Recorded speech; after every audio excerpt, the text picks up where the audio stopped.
Alexander Hall. I'm the owner of Dispute Defense Consulting. We help companies identify where their weak spots are in regards to fraud.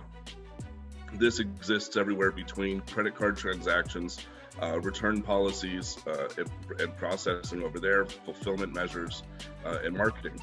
What we do is we help the merchants and the organizations identify where their weak spots are, and then further help them build a defense against the dark arts.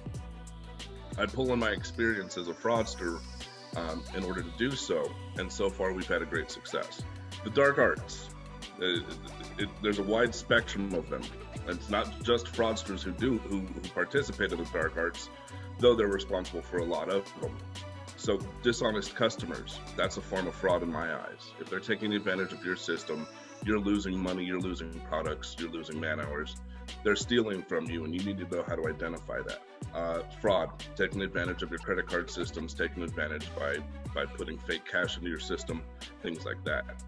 In addition to that, you have back-end stuff where you establish different companies for B2B transactions, and those people are taking advantage of those setups as well. They exist in every transfer of value that a organization participates in, and it's always best to know what they look like, what the attempts look like, so that way you can stop them in the future. So if you think about a retail transaction, you have someone on the outside, a person of the public, just putting in a transaction with credit card information. Well, that's easy. That's B2C. That's business to customer. When you consider B2B, typically the wholesale divisions that are reserved for B2B are reliant on establishing accounts. Establishing an account will include things like a business license, the EIN number, practices, stuff like that, Google listings. They reserve wholesale distribution to B2B, so it's business to business. That form of identity is a lot different from a retail setting. In order to identify fraud in that aspect, it takes a different rule set than what you would expect in business to customer or retail. There are two primary examples that I've encountered. One is where a person fictitiously creates an identity as a business, and then they get the benefit of dealing with the business for wholesale, though they're establishing it fraudulently, right? So that's one example. That's a small example. The second example is when wholesalers go through the return policies and the return practice, the return processing, their single order returns might be worth a lot more. So if you can find a system that breaks, that you can exploit, you can process $300,000 worth of returns by submitting boxes with rocks in it and sending it off to the merchant, to the wholesaler. Because the thing is typically in a B2B environment, you're not checking every single box to see what the components are, if everything's in it. You just want to get it in, issue the credit, and then move on to the next one. Well, wholesalers will and distribution centers will learn that people are taking advantage of that system a lot. So not all of us are stuck on A/B transactions. It's just, we get information and we use it. We get information.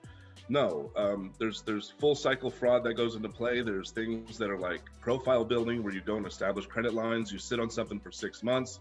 You've got 20, 30 different profiles that are running, and at the end of the 6-month cycle, you end up having $300,000 worth of stolen credit cards that are established in your name with a safe shipping address that you established over that time.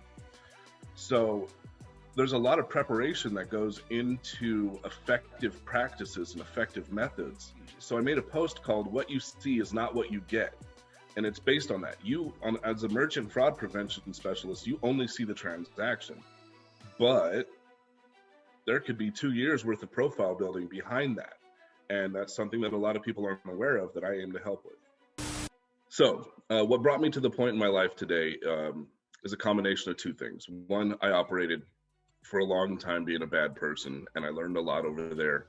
And one thing that I feel I can pull on that makes my experience really valuable is the fact that I would say 80% of what I authored and 80% of what I regularly took part in has yet to be identified by the fraud prevention industry, which is why I'm working to identify it, put it out in the world, make everyone conscious of it.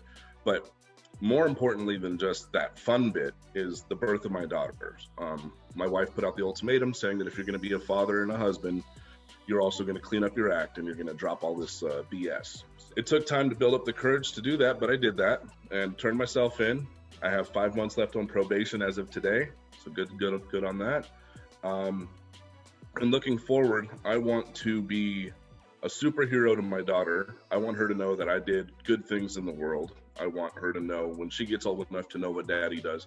I want her to know what I do. It's something I'm proud of. It's something she can be proud of. But then more, I guess, more affecting over the world.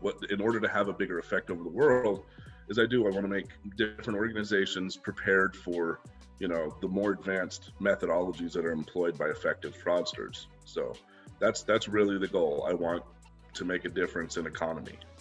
So in regards to my Tweezenars, what I expect to do, or what I am looking forward to do is, so first I have the School of Fraud, which is going to kind of categorize the progression to being a master fraudster from the very beginning.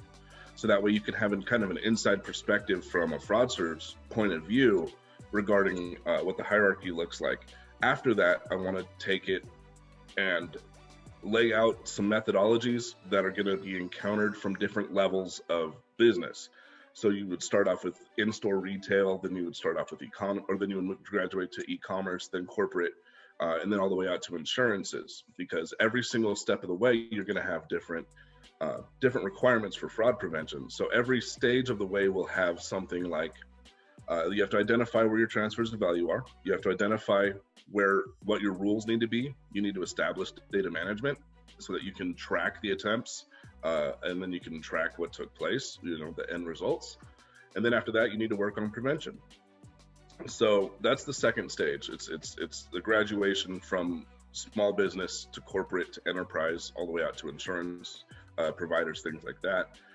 And then another one after that, I would like to move a little bit further out into teaching people how to put together fraud methodologies as a good guy, as a good person, to be able to really establish the mindset. One thing that a lot of fraud prevention specialists say is you have to think like a fraudster in order to be effective at our job. Well, yeah, that would help.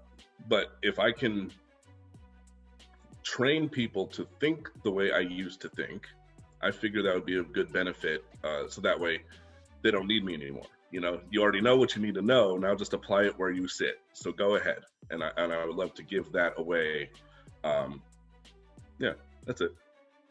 Hey everybody, thank you for joining me on Tweezzle Talk TV. I want to thank you for sharing your time with us. And I also want to make sure to let you know that you'll be blown away by our other subject matter experts. Feel free to visit us at tweezzle.com for more great content, and have a great day.